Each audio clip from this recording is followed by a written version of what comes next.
Merhaba arkadaşlar. Benim için belki de bugüne kadar en özel olan drone yapımıyla sizlerle beraberiz. Benim de uzun zamandır planladığım ve ancak bu yakın zamanda bu parçalara sahip olabildiğim bir setup gerçekten çok özel. Carrera motorlar, Tahoe Turbine, QAVS, John FPV Special Edition var. Gördüğünüz gibi bir Fattech Kiss. Yakın zamanda bir Kiss setup yaptım. İnanılmaz güzel uçuyor ve aynı gövdeyi kullandım. Aynı motorları kullandım. Fattech yine aynı şekilde 4001 bir ESC'miz var. Ve de tabii ki dijital bir drone yapıyoruz. DJI Airwind var. Bunların yanı sıra arkadaşlar şunu da belirtmek istiyorum. Kanalı takip edenler bugüne kadar yaptığım dronlardaki çeşitliliği görmüştür. Belki de 50'ye yakın bir drone yapımı oldu bugüne kadar.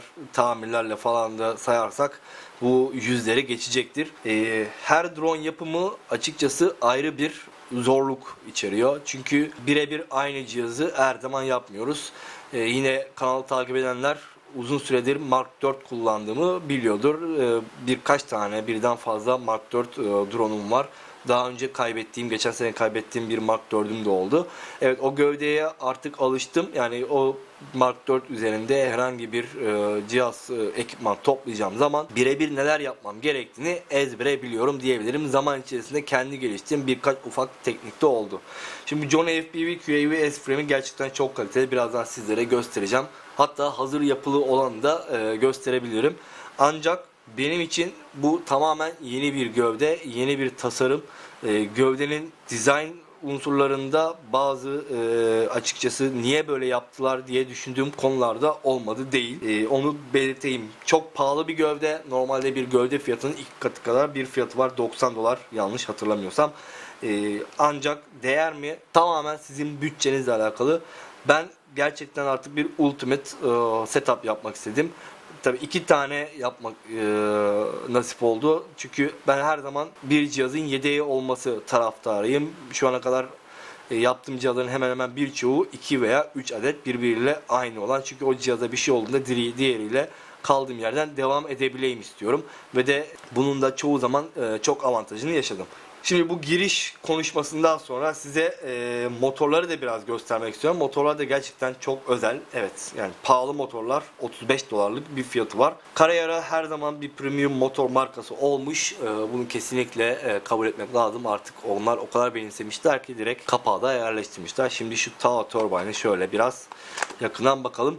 Niye Turbine ismi olduğunu birazdan sizlere göstereceğim arkadaşlar. Şöyle bir sünger koruma, bir kalite kontrol çıkartması, vida seti ve de motorun kendisi var. Kutu içerisinde başka da bir şey yok arkadaşlar. Şimdi şu motoru yakından odaklayıp şöyle bir net bir şekilde görelim istiyorum ama hani şu parlaklığı görebiliyor musunuz? Gerçekten şahane. Benim de şunun parlamasında kamera, ışıklar vesaire her şey ben de gözüküyorum. İnanılmaz. Gerçekten çok mükemmel bir motor. Kalite olarak inanılmaz. Uçuşu da harika. Onu da söyleyeyim. Gayet dayanıklı.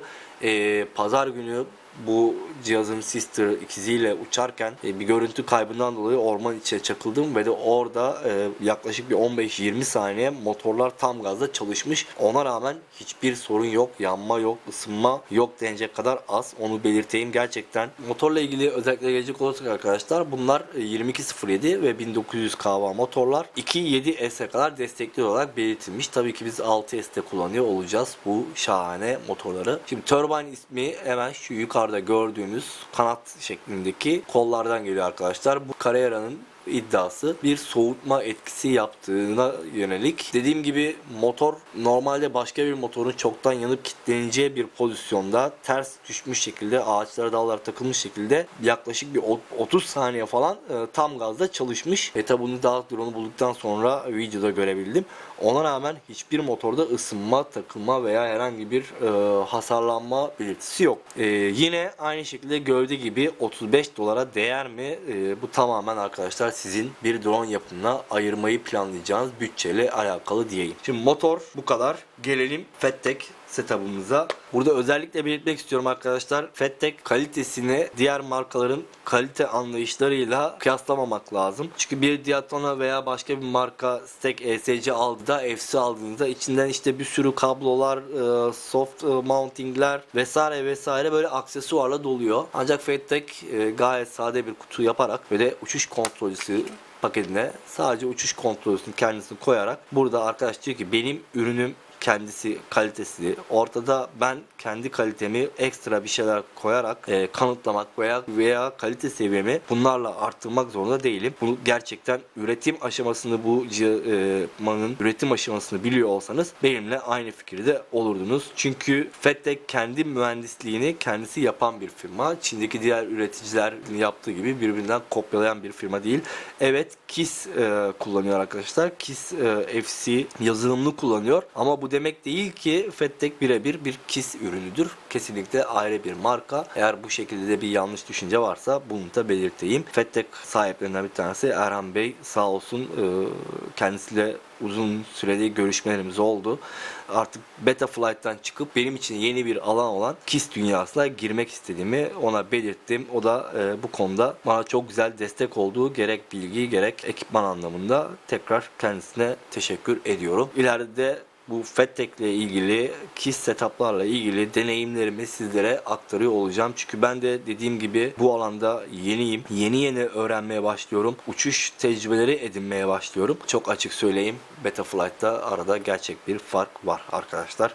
İlk birkaç uçuşta peki tamam ben KISS uçtum ama ne oldu demiştim. Ancak cihazı biraz zorladıktan sonra biraz daha Betaflight'la acaba yapabilir miyim dediğim manevralara girdiğimde KISS setup şaşırtıcı derecede benim olma dilerimi gerçek hale getirdi. Şimdi şu FatTech FC'ye biraz daha yakından bakarak size dizaynındaki bazı güzel özelliklerden bahsetmek istiyorum. Şimdi gördüğünüz gibi 30-30 vida ayakları var arkadaşlar. Şöyle vida delikleri var 30-30'luk, ancak ortada 20-20 de var. 20-20'ler şu an da bunu daha da yakından göstermeye çalışayım size. Şimdi daha yakından görebilirsiniz. Biliyorsunuz. 20-20 ayaklar arkadaşlar M2 olarak hazırlanmış. Eğer ki bunu bir M3 20-20 stack'le kullanmak ESC'yle kullanmak isterseniz mesela FatTech'in kendi 35 amperlik 20-20'lik ESC'si, o zaman şuradaki vida deliklerini birazcık törpülemeniz gerekiyor. Uçuş kontrolcüsü gerçekten çok güzel özelliklere sahip. Analog cihaz kullanacağınız zaman iş daha da güzelleşiyor. Çünkü Unify Nano için şurada bir pad yeri hazırlanmış arkadaşlar. Gördüğünüz gibi 6 adet pad'ini direkt bunun üzerine yerleştirebiliyorsunuz. Yine Crossfire için ve de diğer bazı alıcılarda kullanabileceğiniz şekilde burada 4 adet de alıcı için bir pad kullanılmış. Şimdi diyelim ki S-Bus veya işte FR-SCA ile kullanacaksınız. Bunu da unutmamış FatTech. Şurada F-Port ve de S-Bus için ayrıca R9'un bağlantısını yapabilmeniz için bir yer hazırlanmış. Kameranızın VTX'inize diyelim ki VTX'inizi 5 volt değil 14 volt gibi bir güç vermek istiyorsunuz. Şurada hemen bir jumper yaparak burada VTX'inizi başka kullandığınız VTX'i kullanabilirsiniz. Kamera bağlantınız ve de smart audio bağlantınız burada var. Diyelim ki bu uçuş kontrolcüsü tekli ESC'lerle kullanacaksınız. Bunun içinde her köşeye birer tane sinyal pad koyarak FatTech bu imkanı sağlıyor arkadaşlar. Şimdi arka tarafa geldiğimiz zaman bu da yine benim için önemli bir detay arkadaşlar. Gördüğünüz gibi uçuş kontrolcüsünün işlemcisi, STM işlemcisi alt tarafta. Yine aynı şekilde önemli komponentleri, uçuş konusunda önemli komponentleri alt tarafta. Bu ne demek oluyor? Bu birincisi korunma sağlıyor. İkincisi ESC ile arasındaki mesafe tabii ki belli bir mesafe tutmak lazım. Çok yaklaştırmayacağız. ESC'ye dönük olması sayesinde arkadaşlar diğer kurulacak kablo vesairelerin oluşturacağı elektronik parazitler kurtulacak. Şimdi bu uçuş kontrolcüsüyle ilgili şurada isterseniz direkt bir pil bağlantısı da yapabiliyorsunuz arkadaşlar. UART bağlantıları ayrıca var. Her köşede 5 volt ve ground bağlantısı var. Buzzer için ayrı yer hazırlanmış. Yine dediğim gibi arkadaşlar gereksiz hiçbir şey yok ve de gerekli olan her şey burada bizlere sunulmuş. Bunu kesinlikle söyleyebilirim. Bunun dışında belki bilenler vardır. FatTech özellikle OneWire ile kendini diğer herhangi bir üreticiden ayırmış durumda. Her bir motor için birer miktar kablo yerine tek bir kablo ile 4 ESC'de buradan kumanda edilebiliyor. Bunun içinde arkadaşlar ayrı bir pad hazırlanmış. Bu sadece FATTEC ESC'lerle birlikte OneWire üzerinden kullanacağınız zaman işe yarayacak bir özellik. Şurada front olarak gördüğünüz gibi ok ile uçuş kontrolünün önü gösterilmiş arkadaşlar. FATTEC gerçekten kendi mühendisliğini kullanarak güzel bir uçuş kontrolü yapmış ve de ben bu uçuş kontrolüyle çok güzel uçuşlar elde edeceğimi düşünüyorum. Şimdi gelelim bir ayrı güzellik, o da FATTEC 45 amperlik 4-in-1 ESC. Gördüğünüz gibi yine içerik olarak sade bir kutu, ESC ve uçuş kontrolü arasındaki bağlantısı ve de bir adet kapasitörü var arkadaşlar. 45 amper, ancak arkadaşlar bu 45 amperi diğer BRL-S 45 amperlerle kıyaslamayın. Emin olun onlardan çok daha yüksek seviyede performans verecek bir ESC'ye bakıyorsunuz. Standart bir ESC komponentlerinin tamamı üzerinde mevcut. İşte kapasitörler var, MOSFET'ler var vesaire vesaire. Ancak benim bu ESC ile size bahsetmek istediğim asıl konu şu arkadaşlar. Özellikle pedlerin kalitesi, gerçekten ben bugüne kadar bu kadar kaliteli lehim pedleri görmedim. Şurada arkadaşlar XT60'ımızın bağlanacağı lehim pedleri var. Evet, bir XT60 çıkmıyor içinden. Dediğim gibi markalarla kıyaslayıp da bu şekilde işte içinden şu çıktı bu çıkmadı gibi bir kıyasa giderseniz yanılırsınız. Burada kalite ürünün kendisi, yan ürünlerle kalite eksikliğini tamamlama gibi derdi yok FATTEC. Arka tarafta yine bütün gerekli komponentler çok nizami şekilde ve gerçekten hani ben bu kadar güzel işçilik yakın zamanda görmedim. Size mümkün olduğunca yakından göstererek, odaklayarak göstermeye çalışıyorum. Bu elimdeki arkadaşlar 45 amperlik FATTEC ESC belki de benim şu ana kadar gördüğüm en iyi üretimde çıkmış ürün diyebilirim. ESC diyebilirim. Gerçekten çok kaliteli ESC'ler gördüm. Bu arada sesim bayağı bir bozuk şekilde geliyor diye düşünüyorum. Çünkü biraz boğaz ağrıları vesaire çekiyorum arkadaşlar. Bu şekilde FATTEC ESC'yi de yine FATTEC kendi konfigürasyon, kendi yazılım üzerinden yapacağız arkadaşlar. Onları da ileriki videolarda görüyor olacağız. Bunu da ayrıca belirteyim. FATTEC ESC'ler için FATTEC Configurator var. Onu kullanıyor olacağız arkadaşlar. Gerekli ayarlarımızı oradan yapacağız. Şimdi motorlar, FATTEC ürünlerimiz, ESC'miz, uçuş kontrolcümüz ve de şu E-Unit'i bir kenara kaldıracağız. Ve de gövde paketini şöyle bir açıp gövdemizin içinde, paketin içinde neler çıkıyor, gövdenin kurulumunu nasıl yapıyoruz ona bakacağız. Ve de bu videoyu bitiriyor olacağız arkadaşlar. Bir sonraki videoda artık gövdemizin üzerine parçaları yerleştirirken neler yapmamız gerekiyor. Ben bunları bir sizinle beyin fırtınası yapıyormuş gibi kendim bir drone yaptığımda ne gibi aşamalardan geçiyorum. İşte gövdeye bu parçaları birleştirmeden önce neleri düşünüyorum, neleri tasarlıyorum, nelere dikkat ediyorum, ne gibi ön hazırlıklar yapıyorum ve de nelere ihtiyacım oluyor. Onları göstereceğim. Ki bu genelde benim hep atladığım, bu aşamayı yapıp size direkt yapım aşamasını gösterdiğim bir durumdu. Ancak bu drone için olay farklı olacak. Size ben neyi nasıl yaptığımı, ne düşünerek yaptığımı anlatan bir video sağlayacağım. Ve onun devamında hızlandırılmış bir şekilde bu işlemleri yapıyor olacağım. Çünkü artık lehimlemek, pedi ona koymak, kablo boyu ölçmek gibi şeyler çok ezbere ve de tekrara git. Bu şekilde size farklı bir bakış açısıyla ben drone'u nasıl yapıyorum göstermeye çalışacağım. Videonun ikinci bölümünde bahsettiğim gibi gövdemizi inceleyeceğiz arkadaşlar. Paket gördüğünüz gibi kapalı halde. Bu gövdeyi de sizlerle birlikte açarak bütün parçalarını inceleyeceğiz. Bunun öncesinde gövdeye geçmeden bir ufak sürpriz yapmak istiyorum arkadaşlar. Gördüğünüz gibi Cadix FPV'nin bir kutusu var. Burada bir analog kamera var. Ratel 2. Bu Ratel 2 kamerayı arkadaşlar hediye olarak vereceğim. Bu video serisinin devamında bu Ratel 2 kamerayı sizlere hediye olarak vereceğim. Bir çekiliş usulüyle olmayacak arkadaşlar. Bu video serisi içerisinde videolardan bir tanesinde bir ipucu olacak. Ve video serisinin son videosu, bunda özellikle son video olduğunu o videoda belirteceğim. O son videoda yorumlara bu ipucuyu yazan arkadaş bu hediyeyi kazanacak.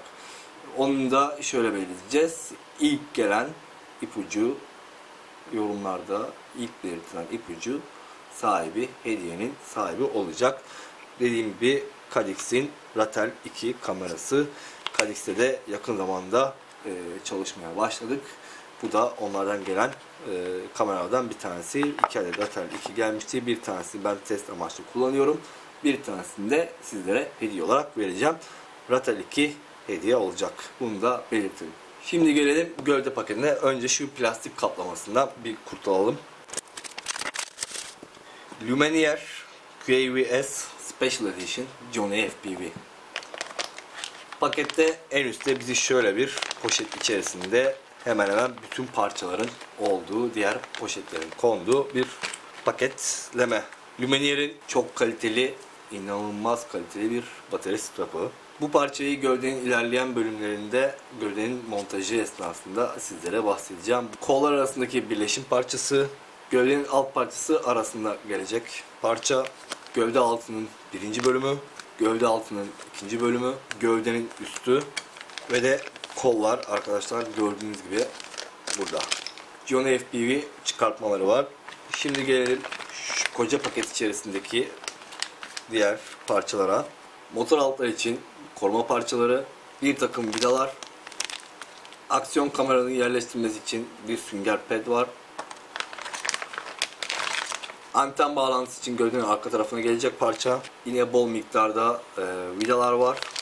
FPV kamera bağlantısı. Bunda da 1 ve 2 olması, ok yönü olması. Kamera boyutuyla alakalı arkadaşlar. 19 veya 21 mm'ye kadar olan kameranın bağlantılarını yapmak için farklı şekilde birini sağa sola koyarak aradaki mesafeyi değiştirebiliyorsunuz. Çok zekice hazırlanmış bir tasarım.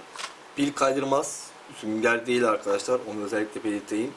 Air unit için olan destek parçalarından bir tanesi. Avucuma doldurabilirim. İnanılmaz hafif olan alüminyum standofflar.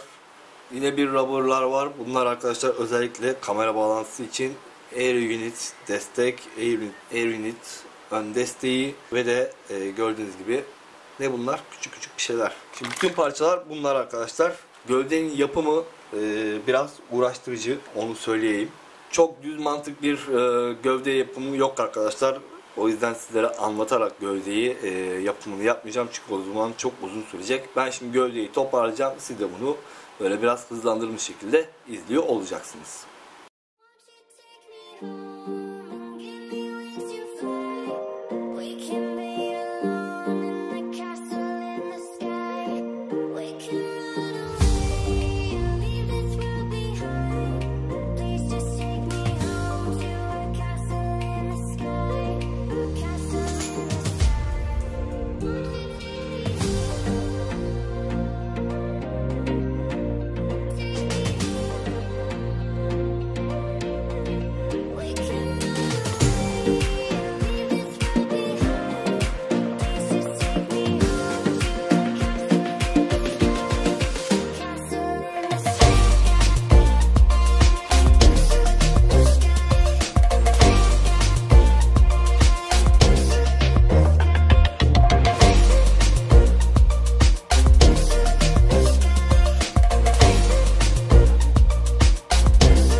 Evet arkadaşlar, gövdenin yapımını az önce izlediniz.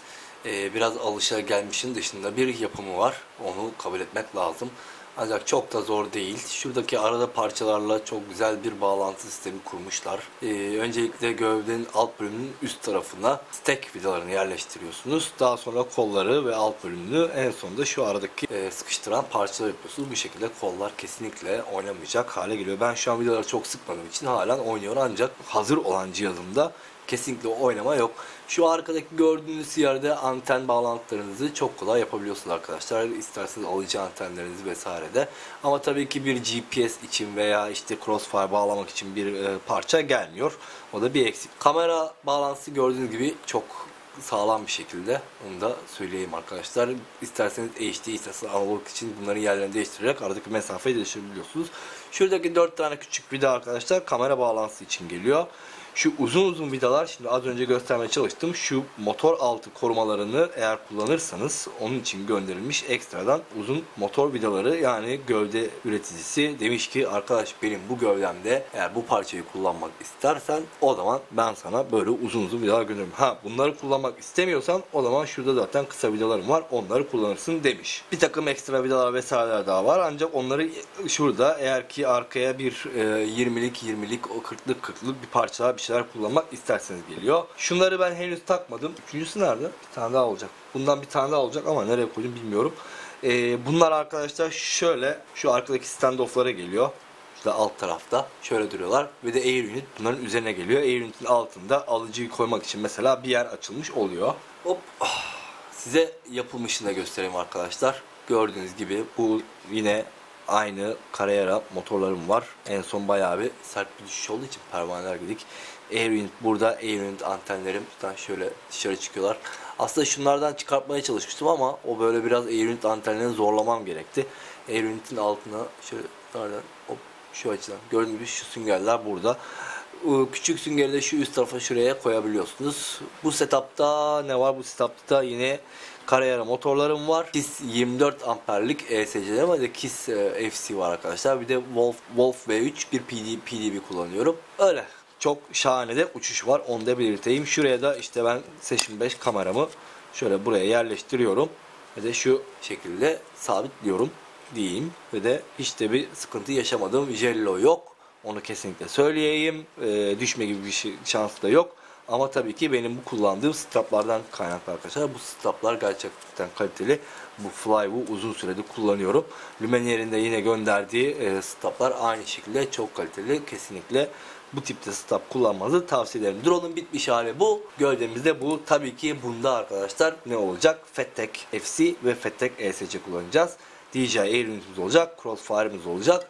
Motorlarımız Carrera Turbine motorlar. QAVS Luminaire Johnny FPV Special gövde. Şimdi gövdeyi merak ettiğiniz bir konuda herhalde ağırlıktır. Onu da hemen sizlere göstereyim arkadaşlar. Gövde bu haliyle arkadaşlar tam olarak 148 gram. Evet, biraz ağır bir freestyle gövde. Onun üzerine şu parçaların da geldiğini düşünürsek vidaları çıkartalım. Şu süngerler de gelecek. Bunlar da gövdenin parçası. Başka da gövdeyle ilgili kullanmadım. Tamam ki vidalar vesaire onlar artık motorlarla birlikte geliyor. Bu şekilde 163.5 gram. İnanılmaz derecede ağır bir gövde. Hatta buraya bir tane daha strap geleceğini de söyleyeyim. Maalesef öyle 168 gram bence fazlasıyla ağır bir gövde. Tabii ki daha ağır gövdeler var, daha hafif gövdeler var. Sınırın yakın, yani bir freestyle gövdeye 175 gramdan daha ağırsa artık o gövdede biraz soru işaretleri vardır. Bu sınıra yakın bir gövde olduğunu söyleyebilirim arkadaşlar ağırlık açısından. Bu videonun da sonuna geldik. Umarım sizlere faydalı bir video olmuştur. Dediğim gibi benim için çok özel bir setup olacak. Özenle yapıyor olacağım. Sizlere de bir takım bilgiler vermeye çalışıyor olacağım. Bir sonraki videoda görüşmek üzere diyorum arkadaşlar. Herkese kırmızı uçuşlar dilerim. Hoşça kalın.